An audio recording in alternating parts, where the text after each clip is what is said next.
number 2 of the show. We've got a friend of the show. Eric Wood is joining us. He's the Bills radio color analyst and a former Bills center. And Eric, we want to start off from the preseason game with you. We haven't had a chance, at least on this show, to break down what you saw from that preseason game. It was a show for the people watching, though.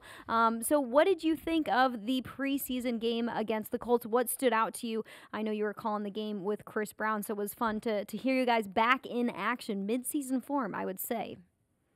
There was a few blunders on my end. I felt like I might have been in a little bit of preseason mode as well, but it was a lot of fun being back with Brownie in the booth. Sal Crusher's always from the field, and John Murphy was in the broadcast booth with us in attendance. So it was great to have John back there as well. It was fun to get back in the swing of things and see the start of the 2023 season. And the Bills came out and looked sharp. Offensively, they came out, got the touchdown early, very short field, but Cook gets 4 touches early, gets the touchdown, and I thought that first unit, mainly running the football with Kyle Allen under center, they looked sharp.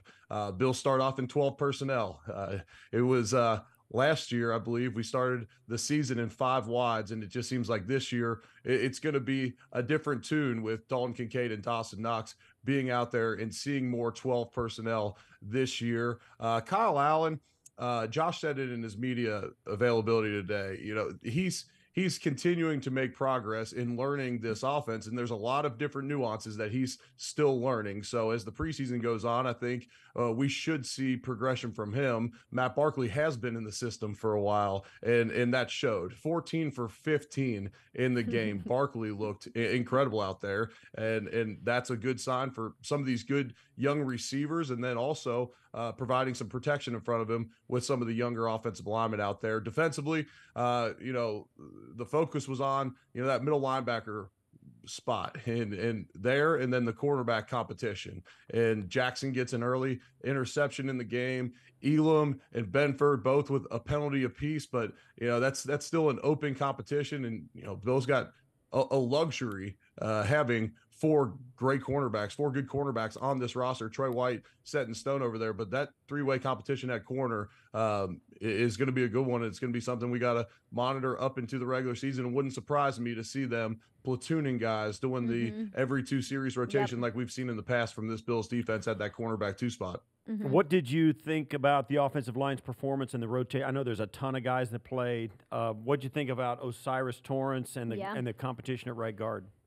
I thought Osiris looked smooth, and so they wanted to play him. That doesn't necessarily mean that he's number 1 ahead of Ryan Bates right now. It's still a competition, but they've seen Ryan Bates play against NFL starters on Sunday before, so they wanted to get Osiris some action against the guys playing for the Colts. And DeForest Buckner, the really talented all-pro defensive tackle, he didn't play for the Colts in the game, but he got to play against some experienced NFL guys. And I think maybe the best thing was, we didn't talk about him on air. We didn't notice him. And a lot of times with an offensive line, when you're evaluating offensive line, when you don't notice him, that's a good sign. So I thought he looked smooth in his first action out there. And that's going to be another competition we have to monitor. And Ryan Bates having the flexibility that he does, being able to play every spot along the offensive line, that makes him just so valuable in that 6th man role that, as this plays out, I think internally the Bills are probably rooting for Osiris to kind of take that step. And yes, he's a 2nd-round pick, and you want your 2nd-round picks to be playing as early as possible. But, Bates is just so valuable as a swing guy, being able to back those guys up. And I thought it was a strong showing from Osiris Torrance and a number of guys on the offensive line. Yeah, they do have a guy like Bates who can play all 5 spots, both tackles, both guards, and he obviously played some center this last week. They're also, and one of the things that Brownie always chimes in about is how the player development department of the Bills really gets these guys to play. They're trying to duplicate Ryan Bates' versatility with guys like Alec Anderson, with all these other offensive linemen they've got down the pipe. Greg Mance, David Edwards, of course, is a wily veteran who could be a swing guard, of course. But that is so huge, having a guy like that. And I guess the thing is, even if he's a better right guard than Osiris Torrance is at the moment, Torrance's upside is going to be there. And Bates, you don't want to unplug him from right guard or get him into right guard where he can't play him. You know, it hampers his ability to stay sharp at the other positions. He's almost more valuable as the next guy in, right? Yeah, I agree with that 100% because you're going to have injuries throughout a season, and having a guy that has NFL starting experience, a guy who's been in this offense, and a guy that has experience at a number of positions, he just becomes so valuable in that backup role. And so yeah, that's a great point what you made, Steve. The only thing that scares you a little bit about playing a rookie at that right guard spot is you start off the season at New York on the road on Monday Night Football against a very talented Jets defensive line. So it's one of those situations where, yes, you're looking at the upside and the potential, and yes, you want him to be the starter so that you could get Ryan Bates in that 6-man role, but not at the expense of getting your quarterback blown up in week 1. Right. I want to ask you about the running backs. We saw a little bit of James Cook against the Colts. He had 4 carries for 20 yards, so averaged 5 yards per attempt, which is a great stat to have. And we saw Latavius Murray catch a couple of passes. He had a big gain for, I think, over 15 yards for a first down there in a needed type of situation. I think he showed up. What did you see out of Latavius and James? We didn't see Damian Harris because he is injured right now, but this running back room looks a little bit different because Nyheim Hines will not be a part of the team this year with his injury. Hopefully Damian Harris comes back within the next couple of practices. Sean McDermott said he's trending in the right direction, but where do you see Latavius a part of this lineup, and then James Cook and the upside that he does have in year number 2 with this team? Yeah, I've been really impressed with how much spark, just the suddenness and the quickness and the speed that Latavius Murray at 33 years old and the size that he still has in the tank. And this is a guy that, has taken care of himself throughout his career, true pros pro, and he gives them a different dimension. Last year with Singletary and Cook and even Hines, just all those guys are kind of a speed, a quicker game, smaller running backs. With Harris and Murray, you kind of get that duo where you get a little bit different games from those guys. You get more power there, and you can just do different things to dictate how the defense is going to play you. So I'm excited about that. James Cook has looked great all through training camp. He looked sharp in the action that we got to see him in. And look, we know he can make plays with the ball in his hands. The issue last year at times was pass protection. Okay, if you have him in there on 3rd down, if they send a blitz, you didn't necessarily have the confidence in him last year to get the job done in pass protection consistently. Well, Sean McDermott told us in the production meeting Friday when Steve was in there as well, he has been so impressed with how James Cook has approached pass protection throughout training camp, his mentality with it, to where he's a true 3-down back in this league. And he's a guy that I'm really excited for this season. One of the other things about this coming into this first game, and I said in the open of our broadcast on the TV side, I'm not really worried about Sean McDermott and the staff making the adjustment to him as defensive coordinator. I think they're going to have their T's crossed and their I's dotted. I think what I'm looking for is what it's going to be, how it's going to be different with him calling, and not the fact that he can't get it done, but what's going to look different about this defense. What are the early signs for you that may be a little different? Well, Sean kept the game plan pretty vanilla for this one. One, he wants the guys to be able to play fast and not think too much so you can truly evaluate those guys that are out there playing in the game last week against the Colts. But we did see some edge pressure, which is kind of standard. We've seen that in the past from Sean McDermott and Leslie Frazier's defense. I don't think we're going to see all the different nuances until week 1, where they're unveiling some stuff for Aaron Rodgers. It'd do them no good to give away any company secrets here throughout the preseason, but I think you're going to see a little bit more aggressiveness, maybe some different blitz packages. I remember going against Sean's defenses down in Carolina. There was a lot of those double A-gap looks on 3rd downs with both linebackers lined up in the A-gaps and the 4 defensive linemen around them, it puts a lot of pressure on the offensive line when you have 6 guys up in the line of scrimmage like that. I think we'll see some of that. I think you'll see a little bit more I don't want to say press coverage, but more up in your face action on cornerback on the outside for a couple reasons. One, you get Trey White fully back and healthy. And then also just looking at what affected them, especially in the playoffs last year, was just some 2 free access throws on the outside. So and then the personnel of this defense, with them having essentially 10 defensive linemen that they can roll in and out of there. Taylor Rapp having starting experience as a third safety. Do you bring him in a little bit more? You know, you got Taron Johnson, who's played great throughout his career. Is there situations where maybe Rapp and Taron are on there and it's more of a dime defense with 6 DBs, but you have size and physicality in Rapp and Taron Johnson? It's going to be interesting to see how all that shakes out. Eric, you're talking about all these possibilities that this team has on defense, and you think about all the possibilities on offense as well. Do you think it's being overlooked how deep this team is this season? Some of the offseason moves that Brandon Beede made, maybe toward the end of free agency, and when it wasn't such big news, the Leonard Floyd signing comes to mind, and I think moves like that really show what type of team this is. Do you think it's being overlooked a little bit, the depth that this team is going to have going into week 1? Yeah, I think that's fair to say that it's been overlooked. And, this is an organization that has had incredible stability with Sean McDermott in his 7th year, Brandon being there for 6.5 years of those. They're completely aligned. They're drafting towards the same schemes year after year and through the draft, through free agency, and even not having any big ticket free agents like a Von Miller last year. They've been able to have some really good signings like McGovern and Leonard Floyd and Taylor Rapp, where they've just continued to add depth throughout this team. And I said it on the broadcast on Saturday, the Bills are tough in the preseason because, their backups, I'm not saying all their backups could be starting elsewhere all around the league, but man, they have a lot of guys with experience in this scheme and a lot of guys with playing experience on Sundays to where, in the preseason, you go out and you got a guy like Matt Barkley as your third quarterback and he can really work the ball around the field, very comfortable in this offense. You see it on the defensive side of the ball as well, where you have guys like Basham and Epinesa who have played a lot of meaningful minutes for this Bills defense. Well, they're playing in the second half in these preseason games and really putting a step forward out there. What do you think is the next step here towards, I know they got a long way, a couple of weeks ago before they ever think about releasing anybody. You got the Steelers coming up on Saturday, the Bears after that the next week. They don't make any cuts until then. What would you expect to see? Would this be the game? And I'm kind of thinking it might be this game. Might see a couple of series from Josh on the road in Pittsburgh, kind of thing. Last year, the second preseason game was when we saw Josh. Yeah, I think it was last year. What are your thoughts on the rest of the preseason and how it's going to play out?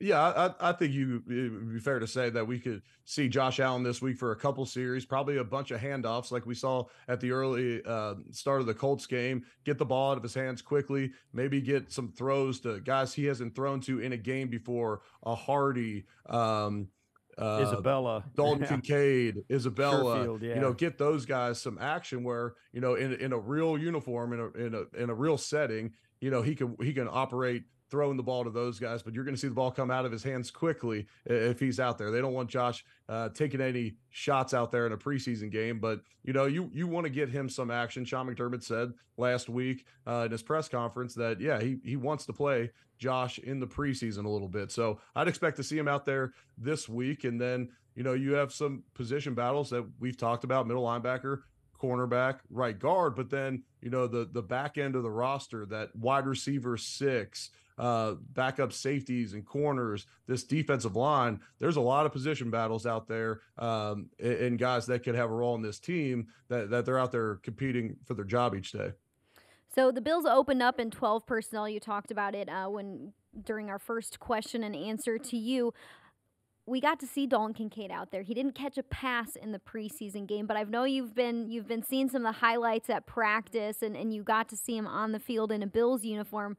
What do you think about this kid, Dalton Kincaid, and the ability that Dalton gives this offense to truly be a 12 personnel team where defenses have to think about who they're putting on the field when Dalton Kincaid lines up, whether it's in the slot, out wide, as a blocker? He can do a lot for this team.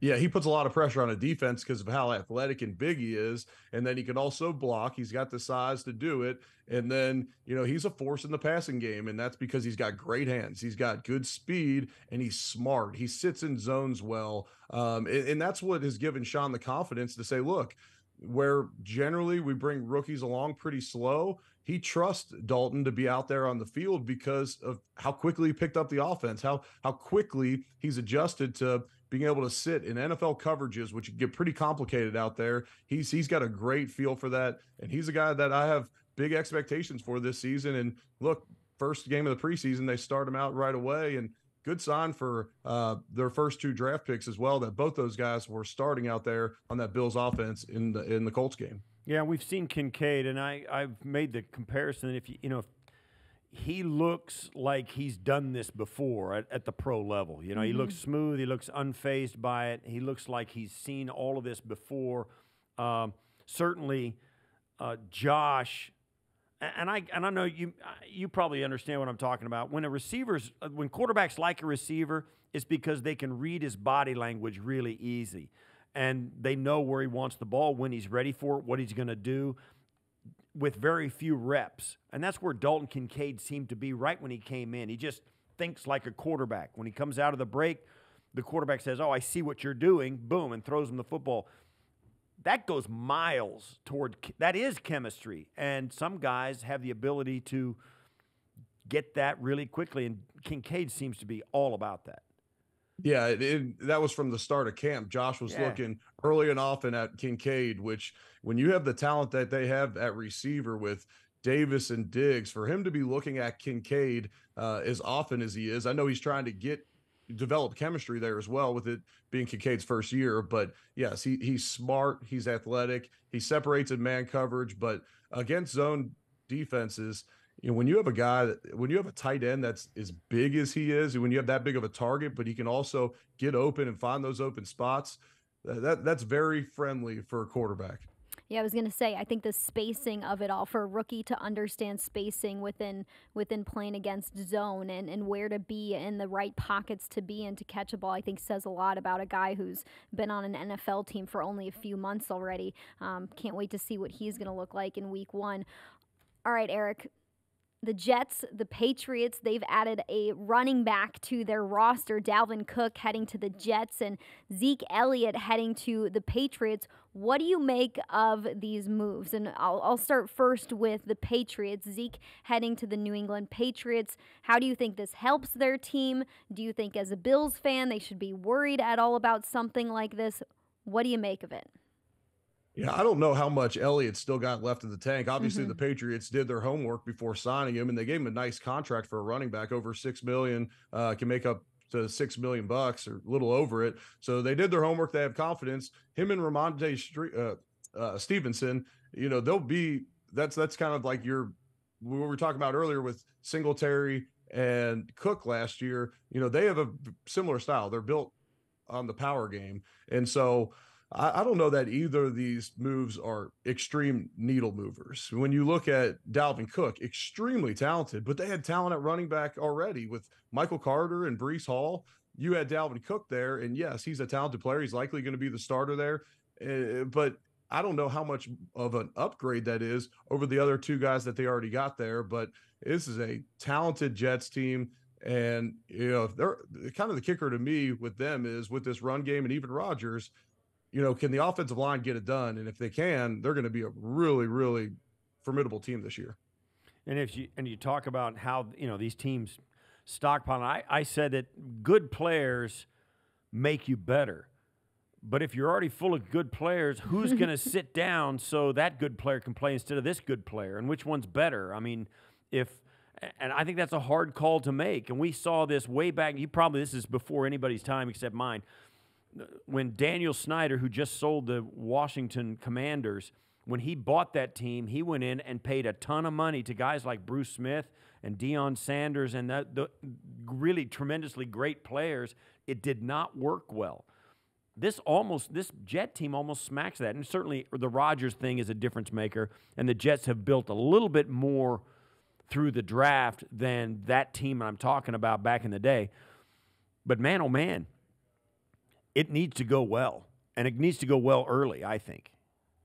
Yeah, I think you're spot on. It reminds me of during my time, the Philadelphia team that loaded up with Mike Vick, and right. They had all the big free agent signings, and it didn't quite work out. And I know as Bills fans and employees. We're hoping that it doesn't work out over there, but they're a fun team to track right now. We'll see if it translates to the regular season. Hard Knocks did a pretty good job week 1 painting Rodgers maybe not to be the person that we've seen in the media. And I've spent some time with Aaron. Good dude. He's going to be well liked in the locker room when he goes there. But yeah, we'll see if they can piece it all together. But they had such good young talent at that running back spot.